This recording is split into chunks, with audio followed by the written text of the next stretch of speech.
Imagine your last Zoom meeting. The leader of the meeting, the facilitator of the meeting, just asked an incredible question. They've opened it up for people to respond, and what happens next? Crickets, right? Absolute silence. Suddenly you're staring at half the cameras are off and the other half look like their Wi-Fi went out, right? They're frozen, trying not to make eye contact. And we get zero replies. This is such a familiar and frustrating scene. In fact, I've heard this from so many leaders and meeting facilitators, and they always go to the same places of blame. Oh, the agenda was no good, or, Wi-Fi isn't strong enough. We don't have people set up with the right kind of cameras or the right technology. There's Zoom fatigue, or maybe just virtual meetings don't work. The worst place they go is they actually blame their people. Oh, they're not engaged. They don't want to participate. I've got the wrong people. What I want to tell you today, though, is the real saboteur of your virtual meetings it's far more subtle than that. It's actually very quiet and challenging to diagnose if you don't know what to look for. It's this ingrained psychological glitch that most of us never take the time to actually design a meeting so that we can overcome it. Well, stick around. In the next few minutes, I'm going to pull back the curtain and I'm going to show you the single most impactful reason that your virtual meetings are continuously flatlining. And more importantly, I'm going to give you 3 tactics that can totally flip the switch from boring, uninvolved meetings to active, collaborative, and connected meetings. It's going to be incredible conversations. And trust me, it's not complicated, but it does require a little bit of intentionality. You'll be able to implement this in the next few minutes of your next meeting and really notice an immediate change. Well, my name is Josh Friberg, and I am a certified XCHANGE guide, and I help people design better meetings in person and virtual to create deep human connection at speed and scale. This allows for greater innovation and collaboration and better results for teams and organizations. Well, what is this crazy silence epidemic that we have inside of our virtual meetings? The problem really is this psychological effect that we're not paying attention to, and the difference between virtual meetings and in-person meetings. Over 40, 50, 60% of our people's time is often spent in virtual meetings, and they don't necessarily feel safe contributing. They don't have the sociological feedback that, oh, it's okay for me to keep going. The head nods, oh yeah, oh that's great, right? Because all the microphones are muted. They can't see facial expressions with enough detail because everybody's just a postage stamp sized square. And this causes big problems within organizations because we're not getting the best ideas from our people. We're not getting full contribution. It's slowing down our decision making, and people honestly are just getting bored and resentful of these meetings. But it's not bad burnout. It's not bad technology. It's a lack of this one thing: psychological safety. Psychological safety is the number one characteristic of high-performing teams. But what is it? It's this belief that it's safe for me to take interpersonal risk, to ask dumb questions, to challenge an idea, to speak my mind without fear of embarrassment, retribution, or punishment. And without it, it doesn't matter how many gimmicks you use, how many Mentimeters or polls or icebreakers or silly dance parties you do. If you haven't actually created psychological safety, people are still going to shut down. So psychological safety matters more than ever, particularly as we are having more and more of our meetings in the Zoom environment, in the virtual meeting environment. And the thing that, I say is missing is all of those like little micro expressions, those little micro affirmations, encouragement that, oh, okay, I'm on the right track. I'm going to keep going. A really important model that we can look at is Dr. Timothy Clark's 4 stages of psychological safety. And this can be a really great way for you as you're designing your meeting to actually think, how have I layered in these different types of psychological safety? The first layer is a simple one. It's just inclusion. It's inclusion. It's saying, I belong here, right? I can be myself and I can fit in this meeting. One of the most important things about inclusion, interestingly enough, is exclusion. Is actually saying to people, hey, here's who this meeting is for. And if it's not you, we'd love to save you some time and invite you to not participate in the meeting if you don't have to, if it's not going to benefit you. We do this all the time when it comes to cameras. If we want more engagement, we know we need cameras on. And so we'll say, hey, this is going to be an interactive and collaborative meeting where you're going to be getting into breakouts with others. We're going to talk about that a little more later.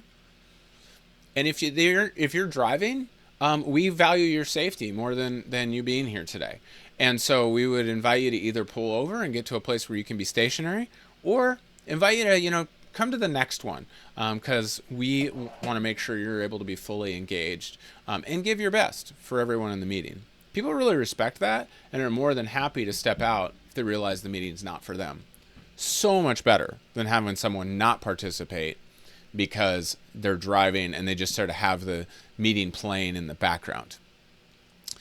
So this is really important. Inclusion, making sure that people feel comfortable and welcome in the space, that they know this meeting is for them. The second level of safety is learner safety. And the idea here is that you can say, hey, it's okay to not know because we're here to learn. And that's a really great level of safety we want to provide for people, that somebody could say, hey, I don't know anything about this, and I'm eager to learn more. Most people, if they even think about psychological safety, stop here. And unfortunately, they're missing some big opportunity, right? They immediately want to move into agenda. Most of our meetings are designed around content, around information transfer. Super inefficient use of time, and super ineffective for actually the value of the meetings you think about. I mean, think about the dollar per hour of the people that are involved in your next meeting. Oh my gosh, it's insane. And yet we often just gather them together to talk at them. That could have been an email. That could have been a video.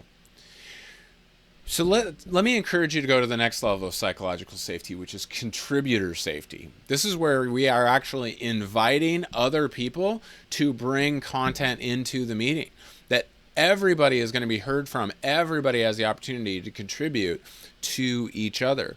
By the way, you can do this not just with small meetings of 10 or 12 or 14. You can do this with meetings of 50, of 100, of 1,000. And we'll talk about how we can do that. The next layer of psychological safety, super, super important. If you get here, you've figured some good stuff out, and that is challenger safety. How do we get to the next level? Do we get to that top level of challenger safety?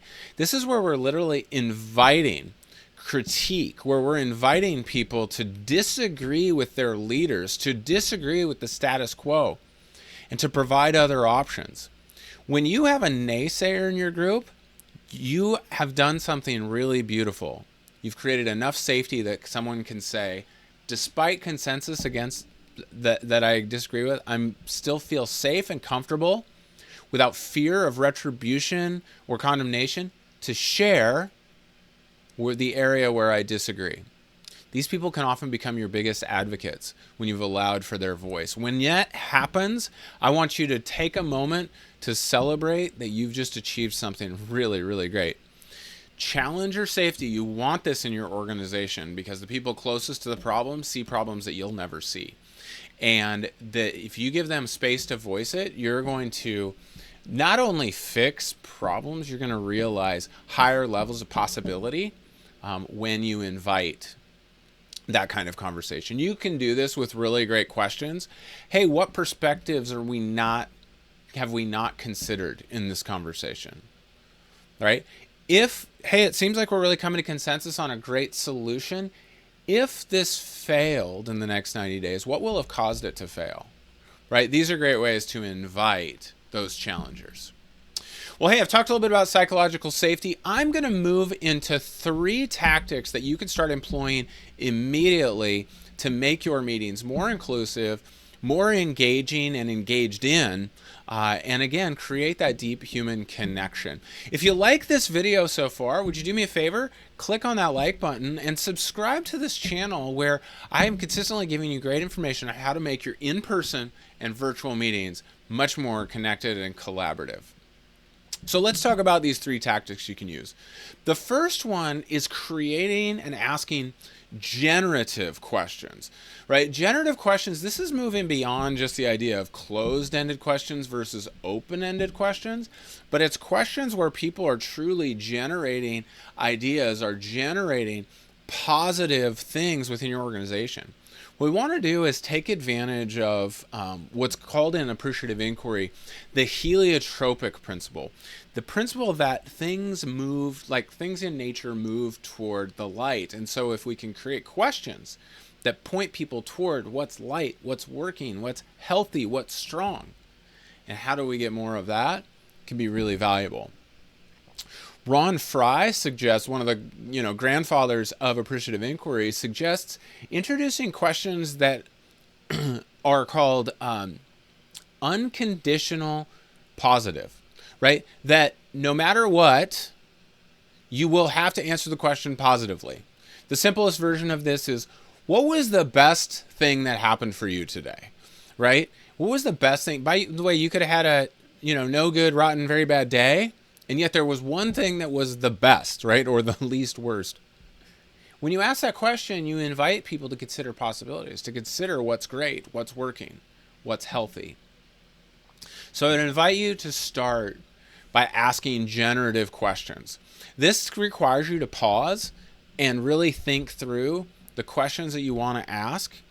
But also when we think generative, we think generating, like creating ideas. This is going to go hand in hand with our next tactic that you can use, is actually creating space for people to create, to generate, to produce, right? If we want people to be creative and productive, we need to create space for them to create and produce. Ask generative questions. That's our first tactic. The next one, create, cultivate, curate, connection, right?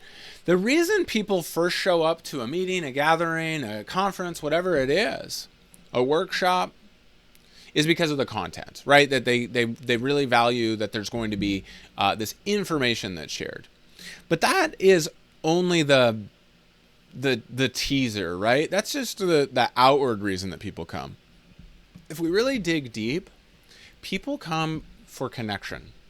Right? The reason that they chose to come to your meeting rather than just watching the replay of it is they were hoping they'd get to connect with other people, either you or others that are involved in the gathering.